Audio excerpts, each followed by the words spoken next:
জান্নাত তুমি এখন কই আছো বলবা, মানে কার কাছে আছো এখন? এখন তো আমি আমার বোনের কাছে আছি। আমার বোনটা এমনি অসুস্থ, ওরা দিয়ে টানাইতেছে, এটা ঠিক হয় নাই মনে হয়। ধরো সেই সাপোর্টে পূরণ হয়। তো সবাই ভালো থাকবেন ইনশাআল্লাহ, আল্লাহ হাফেজ। আমরা দুই বোনে খাওয়া শুরু করছি দুপুরে খাবার। এটা হচ্ছে শুটকির ভর্তা, এটা হচ্ছে ডাটা পাতা দিয়ে ভর্তা বানাইছি। আমি টেস্ট করে দেখি কেমন। হ্যাঁ, খাইয়া দেখো কেমন হয়েছে। বিসমিল্লাহ।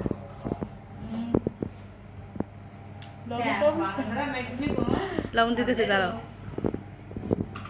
আমি একটু নেই।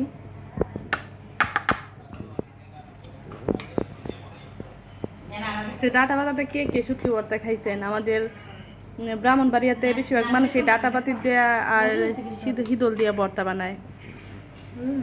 আর এদিকে রাঁধছি জান্নাতে লাগিয়ে সবচেয়ে ফেভারিট, জান্নাত এই খাবারটা অনেক পছন্দ করে। এটা হচ্ছে গুঁড়া মাছ দিয়া টক, আর এই যে জলপাই। তো আপনারা কে কে জলপাই টক বেশি পছন্দ করেন? অনেক দিন পরে আমরা এই খাবারটা রান্না করছি, দেখি কেমন হয়। ইনশাল্লাহ ভালোই হবে। এনাও তোমার ফেভারিট টক। ব্রান্ডটা কিন্তু অনেক সুন্দর বেরিয়েছে।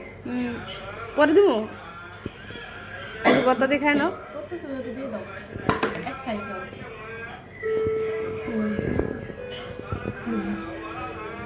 জলপাই গো আমার অনেক পছন্দ গুঁড়া মাছ।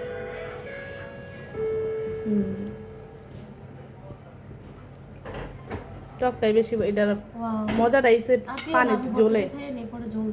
আচ্ছা,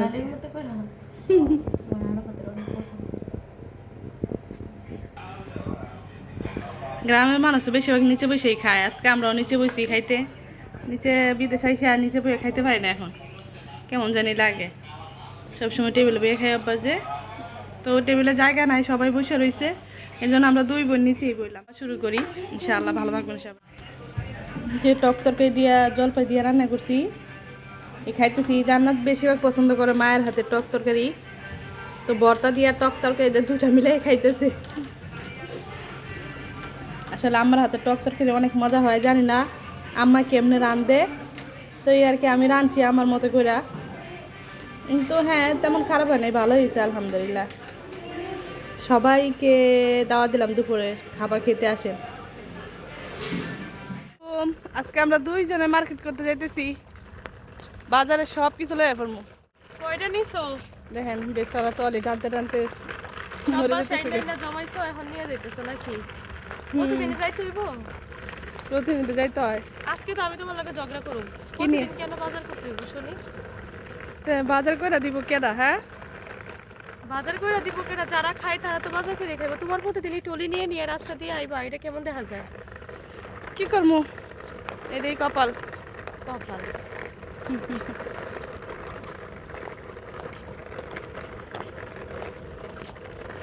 আজকে আমাদের জান্নাত হয়েছে অসুস্থ। দুদিন আগে, এক সপ্তাহ আগে মনে হয় আমার ঠান্ডা জ্বর হয়ে গেছে। এখন বাচ্চারই অসুখ হয়ে গেছে গা, বুঝছে? অসুখ হোক আর যাই হোক, আমাদের ডিউটি বন্ধ নাই। অসুখ হলে ডিউটির চাপ আরও বেশি বাড়ে, বুঝছেন? মানুষ কইব হ্যাঁ অসুখ, কেউ কইতো না যে একদিন বসে থাকো বা এই কাজটা করতে হইব না। ঠিক আছে, এই দেশে মা থাকে না যে বলবে। আমি এক বোন থাকি, কোনো কামের না। এই দেশে বোন বলেন আর যাই বলেন, কেউ কারো না। কারণ দিন শেষে আপনার কাজ আপনাকেই করতে হবে, আপনার ডিউটি আপনাকেই শেষ করতে হবে। এখানে কেউ কারো সাহায্য করে না, এমন কি নিজের গাড়ি আইতেছে। ফ্যামিলিও না। তো এখন কি অবস্থা তোমার, কেমন লাগতেছে? একটু বাইরে বের হয়েছে হাঁটতে, ভালো লাগতেছে? ভাল লাগতেছে না, তারপরে দেখি ভাল লাগে কিনা। আসলে ওর মানে অসুস্থ তো আজকে, তো আজকে ওর ছুটির দিন আসছিল, তো আলহামদুলিল্লাহ বাসায় আসছিল। ছুটির দিন হওয়াতে হয়তো অসুখটা হয়েছে, আলহামদুলিল্লাহ এটা আল্লাহর এক নিয়ামত মনে হয়, নাহলে তো এই অসুখ নেওয়া হইতো, কাজ করতে হইতো। কি বলো? জানো মানে আমরা তো এইখানে বাসাতে ছেড়ে দিতেছি, এই পথটা তো, এই পথ দিয়ে আর আমরা বাজার করতে যেতে পারবো না। কারণ হইতেছে যে জায়গায় যাইতেছি ওই জায়গায় বাজার অনেক দূরে। আচ্ছা, তোমার একটা প্রশ্ন করি। তুমি যে এই যে 5-7 বছর ধরে একই মার্কেটে একই রাস্তা দিয়ে বাজার সদাই করো, হুট করে তুমি একটা নতুন জায়গায় যাইতেছো, মানে তোমার বাসার ম্যাডামরা তো নতুন বাসা নিছে, তাই না? আরবিরা ভিলা দিছে, এই দেশের সরকারে দিছে। তো এই যে নতুন বাসায় যাইতেছো, ওইখানে তো আর বাজার সদাই করতে হইব না? এই যে এতদিন কষ্ট করে বাজার সদাই করলাম, তোমার কাছে কি এটা ভালো লাগছে? প্রতিদিন যাওয়া আসা এই রাস্তা দিয়ে, তারপর বাজার করা কেমন লাগছে? মনে হয়েছে কি যে নিজের পরিবারের জন্য বাজার করতেছো এরকম কিছু? হ্যাঁ, আসলে সব কাজই নিজের পরিবারের মতনই আমি করি, যে কোনো কাজই হোক। কিন্তু হ্যাঁ, আমার আসলে সবসময় ভালো লাগে না বাজার করতে। অনেক সময় তো মন চায় যে থাক, যাওয়ার দরকার না, হাইটে যেতে হয়। অনেক সময় আবার খারাপ লাগে। আবার যখন আয়সা পড়ি রাস্তায়, তখন আসলে হাঁটতে হাঁটতে যাওয়া যায়, কিংবা বাইরের পরিবেশটা দেখলে মনটা এমনি ভালো হয়ে যায়। আসলে আরবি ভাষা জানি তো, মানে কেমন ভাষা। মানে আমি আর কি এটা বলতে চাইতেছি যে প্রায় 7-8 বছর ধরে আপু একই বাসায় কাজ করে। তো এই একটা রাস্তা দিয়ে আপু সব সময় বাজার সদাই করে। এটা শুধুমাত্র ভিডিওর কারণে যে বলা হইতেছে তা কিন্তু না, এটা কিন্তু বাস্তব। এই রাস্তাটা কিন্তু অনেক চিনা।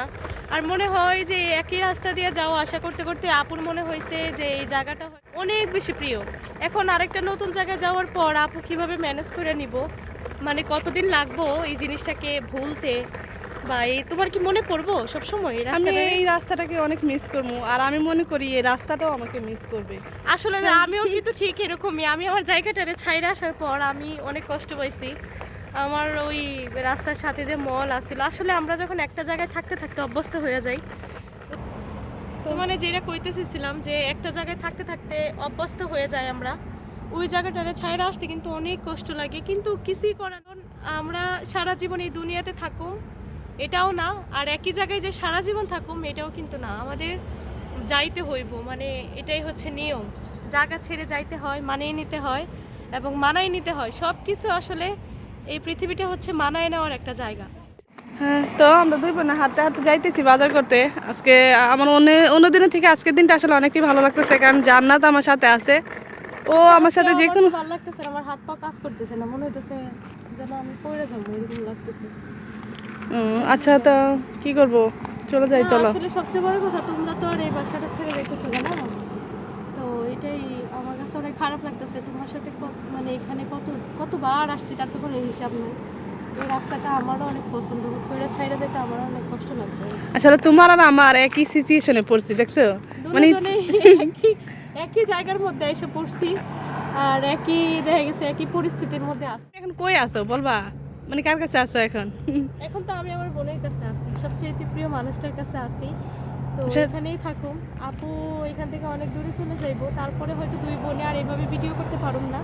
আপনারা হয়তো আর কখনোই আমাদের এই দুই বোনকে সব ভিডিওতে দেখতে পারবেন না, কারণ আমরা আসলে আপু অনেক দূরে চলে যাব, আমিও। শুধুমাত্র আমরা যখন দেশে যাব তখন একসাথে যাব, আর যখন আবার একসাথে হবো তখন আবার রেগুলার দুইজনে ভিডিও বানাবো আর কি। যারা আমাদের রেগুলার ভিডিওগুলো দেখেন আমাদের দুই বোনের, তারা অবশ্যই আমাদের ইউটিউব চ্যানেলটাকে সাবস্ক্রাইব করবেন আর নোটিফিকেশনে একটা ক্লিক করে দিবেন, যেন নেক্সট ভিডিওগুলো আপনারা দেখতে পারেন। আমাদের এই যে গরিব বোন প্রবাসীদের বোনদের ভিডিও দেখে যদি ভালো লাগে, তাহলে সবসময় আমাদের ভিডিওর সাথেই থাকবেন। আপনাদের সাথে কিন্তু একটা রিকোয়েস্ট, ঠিক আছে সবাইকে? জি, অবশ্যই। চলো আমরা বাজার করতে যাই নাকি? হ্যাঁ, চলো। তোমার তো সব কিছু হইলো, বাজার করা মিস হইলো না কখনো? না, ওই বাসায় গেলে আর বাজার করতে হবে না, ওই বাসায় বাজার কাছে নাই, দূরে। বাজার করলো এখানে একটা শান্তিতে ছিলাম। হ্যাঁ, আমার তো কষ্ট হয় না তেমন, আলহামদুলিল্লাহ। আমিও মনে করি এটাও একটা ডিউটি, বুঝছো? অবশ্যই সব কাজই হচ্ছে আমাদের জন্য সমান। হ্যাঁ, এটাই তো। আর কাজকে সম্মান করাটাই হইতেছে প্রকৃত নিয়ম। জি, সবচাইতে কষ্ট হয় বালির উপর দিয়ে নিয়ে যেতে। তাই না, নিয়ে যাও। মনে হইতেছে এটার উপরে কত জিনিস। আচ্ছা, আমার বোনটা এমনি অসুস্থ, ওরা দিয়ে টানাইতেছে, এটা ঠিক হয় নাই মনে হয়। ধরো, আই ওর হেল্প ইউ। ওই দাঁড়াও, আমি একটু হেল্প করি। এবার সোজা রাস্তাতে টানো তো দেখি একটু, তোমার দর্শকদেরকে দেখাও টলি টানা। সোজা যাও। ট্রলি টানা মনে হয় সবচেয়ে বেশি কষ্ট না?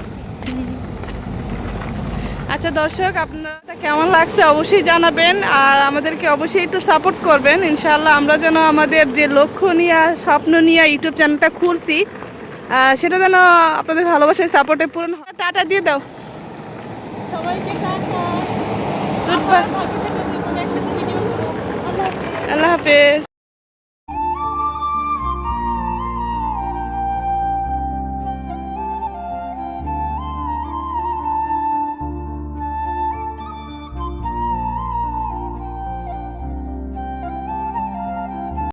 আর হচ্ছে আমাদের দুই বোনের ভিডিও যদি আপনাদের কাছে ভালো লাগে, অবশ্যই সুন্দর সুন্দর কমেন্ট করবেন, লাইক করবেন, চ্যানেলটা সাবস্ক্রাইব করবেন এবং বেল আইকনটিতে চাপ দিয়ে যাবেন, যেন আমরা নতুন নতুন ভিডিও ছাড়ার সাথে সাথেই আপনাদের কাছে নোটিফিকেশন চলে যায়। সবাই ভালো থাকবেন, আল্লাহ হাফেজ।